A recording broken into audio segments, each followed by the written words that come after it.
You ever have one of those days, where you're busy, you're moving, you're checking things off a list, but you're not actually going anywhere?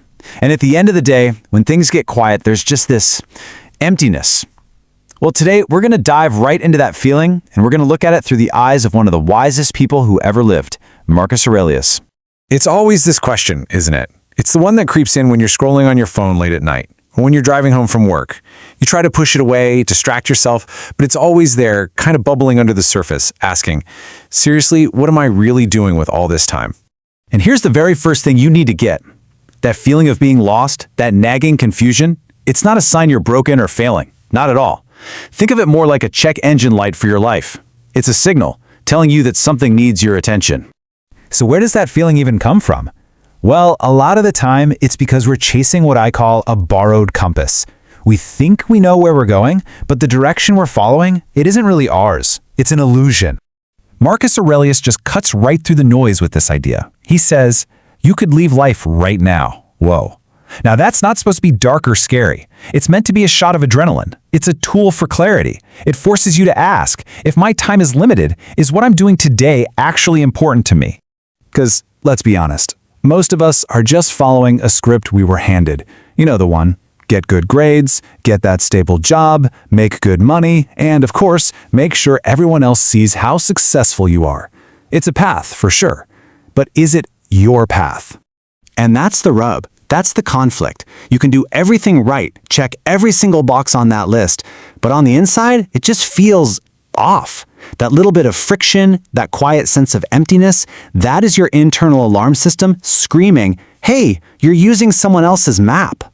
Now you take that problem and you add another huge layer on top of it, the nonstop noise of modern life.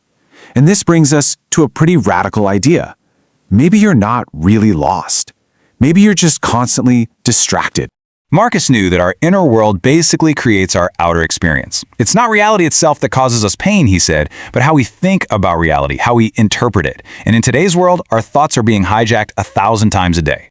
I mean, just look at these. They're the enemies of silence. Social media, endless streams of videos, always comparing your life to someone else's highlight reel, constantly chasing that little hit of validation from strangers.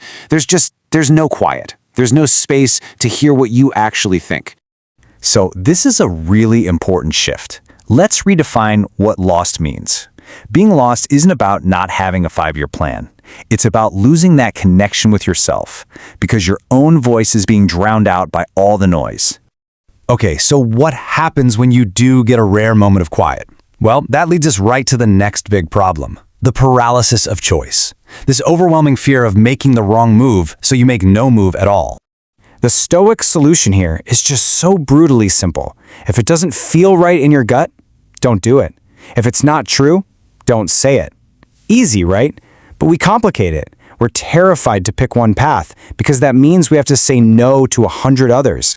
And we get caught in this vicious cycle. This paralysis loop. It starts with a fear of failing or what other people might think. So then we overthink every possible option into the ground. We tell ourselves we're just waiting for the perfect moment, which of course never comes. And the result? We do nothing. We just stay stuck. But here it is. Here's the way out of that loop. Clarity doesn't come from more thinking. It comes from doing.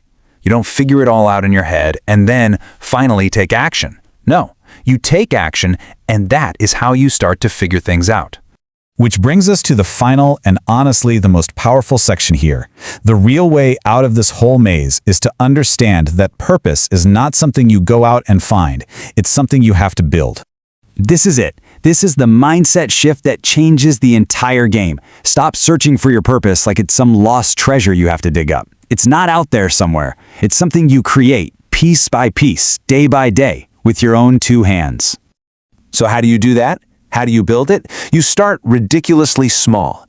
You create a purpose for today. That's it. Go to the gym, practice a skill, do your work with focus, help somebody out. Meaning isn't some far-off destination. It's what you build with the small, good choices you make right now. And look how a simple change in your language can reframe everything. I feel lost, feels hopeless, like a dead end. But I'm exploring. That's an adventure. I don't know what to do is paralyzing. I'm figuring it out is an active process. You're no longer a victim of your confusion. You're the hero of your own story. And so we come full circle, back to this core Stoic idea. That feeling of being lost, that confusion you feel right now, that's not a roadblock. That is the starting line. That obstacle you're facing, that's actually the path forward. So I'll just leave you with this one question. Forget about your grand 5-year life purpose for a minute. Just think about today. What is one brick you are going to lay? What is one small thing you will build right now, today?